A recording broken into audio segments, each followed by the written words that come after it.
Je vous propose d'illustrer les différentes stratégies par domaine d'activité avec l'illustration d'un produit courant qui est celui de la pâte à tartiner. Le professeur de stratégie Michael Porter définit trois principales stratégies sur les DAS. Les DAS sont les domaines d'activité stratégique de l'entreprise, c'est-à-dire les cœurs de métier de l'entreprise. Une entreprise, lorsqu'elle va vendre un produit, va positionner ce produit de telle ou telle façon.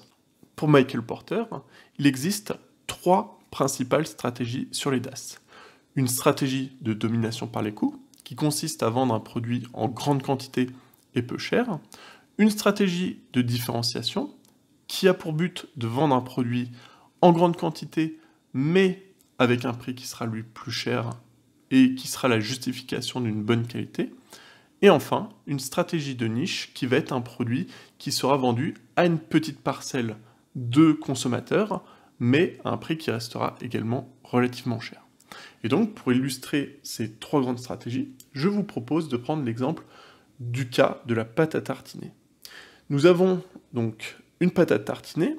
Notre entreprise qui produit cette pâte à tartiner va faire le choix de son modèle d'affaires, de son business model, et elle tirera un avantage concurrentiel à cette stratégie qui fonctionnera, donc entre domination par les coûts, différenciation et stratégie de niche. Donc, l'exemple de la pâte à tartiner, si je vous parle de la pâte à tartiner, vous pensez bien évidemment, tout d'abord, à l'entreprise Nutella. Nutella fonde sa stratégie sur une stratégie de différenciation. En effet, la marque est connue, reconnue, réputée pour sa pâte à tartiner avec un goût aux noisettes qui est très caractéristique. Ainsi, elle justifie un prix relativement cher. Voici un pot de 400 grammes qui est vendu dans un magasin. Ici, en l'occurrence, il s'agit de Carrefour. Et vous voyez que pour 100 grammes de pâte à tartiner, eh bien, le prix du produit est à 7,48 € le kilo. À l'inverse de cette stratégie de différenciation, nous avons une stratégie de domination par les coûts. Ici, il s'agira de Leclerc, qui vend sa pâte à tartiner, donc de marque distributeur. La marque pâte à tartiner Eco Plus, cette fois-ci, est vendue à 4,25 € le kilo, qui est 2 fois moins cher. Ainsi, on voit bien les avantages et les inconvénients de ces stratégies.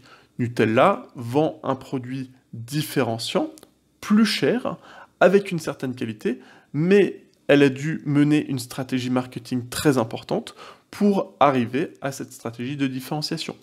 La marque de pâte à tartiner Eco Plus, elle aura peut-être une vision un peu plus négative dans l'esprit des consommateurs, mais potentiellement, avec ce prix aussi bas, elle pourra écouler très facilement ses stocks de pâte à tartiner.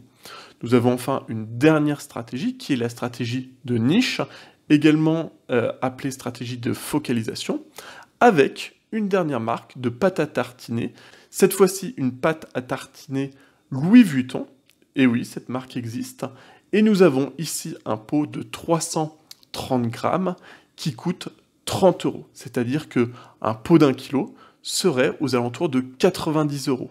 Donc vous voyez ici la différence majeure entre un produit dont la stratégie est une stratégie de domination par les coûts, une stratégie de différenciation. Ici, la stratégie de focalisation va se centrer sur une toute petite parcelle de consommateurs qui est prêt à mettre un tel prix dans ses produits. Ici, cette stratégie ne permettra pas de vendre des produits en très grande quantité. Toutefois, chaque vente va permettre à l'entreprise de dégager des marges conséquentes. L'avantage de cette stratégie va être les très grandes marges, mais ici, l'inconvénient sera un public très restreint. Donc il faudra justifier ce prix aux consommateurs, qui seront donc des consommateurs habitués à avoir des produits très haut de gamme. Voilà pour l'illustration de ces trois grandes stratégies avec l'exemple de la pâte à tartiner.